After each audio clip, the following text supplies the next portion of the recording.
J'ai vu un dauphin passer à travers un pare-brise. Jusque maintenant, oui, j'avais vu Flipper le dauphin, j'avais même vu Oum le dauphin, mais un dauphin passer à travers un pare-brise. Après avoir demandé à l'homme poisson de le toucher, c'est une première. Du coup, c'est sûr qu'avec The Boys, l'inattendu devient vraiment inattendu. Ça, je ne m'y attendais pas. Il y a un côté Belmondo, là.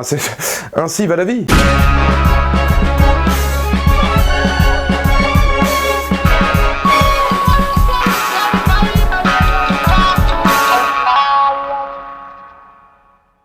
Bonjour à toutes et à tous, c'est Valou et bienvenue pour cette toute nouvelle vidéo, ce nouveau Valou TV. Mon avis et mon analyse concernant une série que vous attendiez avec impatience, vous étiez très nombreux à me la demander, The Boys. Voilà, et maintenant, soit dit en passant, j'annonce tout de suite, Karl Urban est probablement l'acteur de sa génération le plus sous-coté.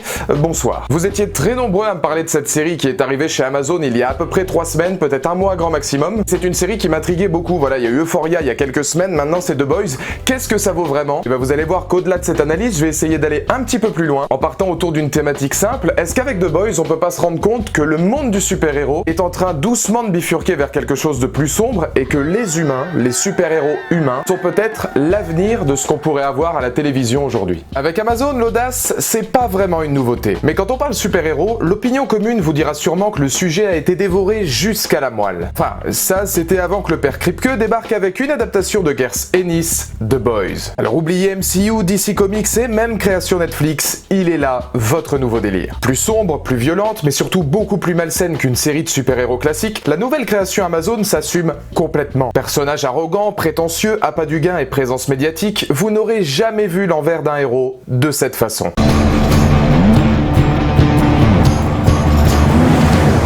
Car nous sommes dans un monde où les super n'ont plus rien de nouveau. The Boys emmène son spectateur dans une réalité. Ils existent, nous sauvent et à l'instar d'un Superman sont vus comme des idoles, dieux vivants luttant pour l'humanité, mais en ayant cette fois une profonde méprise pour celui-ci. Voilà l'une des forces du show, le cynisme avec lequel Kripke va constamment se jouer des codes du héros. Oui, vous pouvez oublier la notion même d'hommes risquant leur vie sans penser aux conséquences ou à une quelconque rançon de succès. Ici, les super sont au service de la société vôtre et s'affichent comme des objets. Dans la configuration de Boys, sauver quelqu'un est avant tout un business, aidant à soigner l'image de la compagnie. Ils sont le visage du pire de la société, celui pour lequel l'humain n'est vu que comme un être inférieur. Une sorte de vache à lait de l'industrie vôtre, usant de ses super à des fins plus économiques qu'humaines. Si certains de ce fameux club des 7, représentant les plus grands héros de l'Amérique, se posent de vraies questions sur l'idée d'être un héros, la plupart seront utilisés par les scénaristes pour montrer l'image nauséabonde de la société. Simple produit commerciaux. Difficile alors de ne pas y voir une profonde critique du cinéma actuel, où le monde des héros et des films qui en découlent se font plus souvent pour leur capacité à rapporter des millions de dollars que pour leur véritable fond. Mention spéciale à quelques petits pics saillants, notamment au MCU. Really exciting. It's my first movie with in the Vought Cinematic Universe, the VCU. Oui, The Boys est une satire, mais une satire qui sait aussi se moquer d'elle-même et de la pop culture qui l'a pourtant fait naître, via des scènes lors de conventions et autres visions d'anciennes gloires du genre, comme Billy Zane, Tara Reid ou même les réflexions égocentriques de nos héros. La pop culture se retrouve rapidement mise à mal dans son autocritique. The Boys, c'est la série qui vous montre la dérive qu'est devenue le mythe du héros, parfois réduit à un simple format télé-réalité. L'utilisation des médias dans une séquence de l'épisode 2 en est d'ailleurs marquant. À travers un sujet difficile comme le cancer, la réussite d'A-Train, membre des 7, se fera sur son taux de like, dislike et sur sa capacité à maintenir ses followers en haleine alors que le gamin en face est juste en train de mourir. Même leurs bonnes actions sont dictées via les réseaux, et cette mise en avant constante de leur décadence, croyez bien qu'ils seront les premiers à y prêter attention. Car le propos de The Boys est simple, et si nos héros ne l'étaient pas forcément? Et si nos héros n'étaient pas juste des putains de connards égocentriques? Pour beaucoup, l'image sera plus importante que les vies à sauver, tout étant réfléchi et prémédité bien avant de secourir le peuple. Une idéologie offrant son lot de scènes glaçantes et cyniques, démesurées, comme le secours d'un avion mené par le protecteur qui... Non, bon, je dirais rien pour éviter les spoils, mais croyez-moi, cette scène fut sûrement l'une des plus réussies du show. Manipulation, marché du super, drogue, provenance même des héros, tout est fait pour que The Boys touche à la perversion d'un mythe, désacralisant complètement des dizaines d'années d'efforts autour d'eux. Mais c'est une qualité, on retourne complètement ce que le spectateur connaît pour enfin être original. Du fait, et tout en respectant le comics, tous auront une psychologie travaillée et sérieuse bien au-delà de l'horreur et du second degré. protecteur en tête. Et d'ailleurs, en parlant du protecteur, pour tous ceux qui se posent la question, j'ai eu l'occasion de regarder 50-50, moitié-moitié en VO et en VF The Boys. Et si la VO est effectivement excellente pour Anthony Starr, Karl Urban, son accent très british, la VF d'Anthony Starr est celle de Jerome Powell, qui était la voix d'un certain John Bernthal. Et Karl Urban, une fois de plus, c'est Jean-Pierre Michael, qui est la voix française de Brad Pitt. C'est deux voix françaises que j'adore, et la VF passe vraiment très bien vis-à-vis de ces deux acteurs. On retrouve aussi d'ailleurs la voix française de Michael B. Jordan, comme quoi à un moment donné, quand on est un petit peu curieux, la VF, c'est pas si mal. On dirait que vous avez joué dans la version porno de Matrix. Ah ça je veux bien, si c'est en noir et blanc. Sans trop en dire pour vous préserver l'intrigue principale, il y aura évidemment de nombreux enjeux politiques et militaires sur l'utilisation des héros, ce qu'avait tenté de faire Zack Snyder lors de son DC Universe. Avec The Boys, attendez-vous à l'envers du décor. Vous vous poserez de vraies questions sur la vie dans un monde où les super-héros existent, mais dans ce que cela implique de plus négatif. Et c'est justement là-dessus qu'intervient mon coup de cœur, le point de vue humain. The Boys devient vite la dualité de deux registres héroïques. They split your spine or broke your dick just for a laugh. Where's your fucking rage? Car à l'opposé des super, certains humains seront la voix d'une révolte annoncée. Par ces âmes souhaitant obtenir vengeance contre toutes les saloperies que peuvent se permettre les héros simplement par leur statut. Via les rôles de Butcher et Huey, de vraies questions seront posées. Comment empêcher d'agir des êtres égomaniaques dans une société corrompue? Comment vivre avec le côté malfaisant des super? Toute cette saison se focalisera autour d'un duel. La tristesse et la vengeance des uns, les méthodes peu catholiques des autres, et le cynisme constant de héros uniquement dictés par leur image. Dans un sens, la place de l'humain devient donc une image affecte. Qui soutenir entre la grandeur de nos héros désabusés, même si certains peuvent proposer de l'empathie et vouloir agir avec honneur, ou l'homme, violent, difficile, mais humain?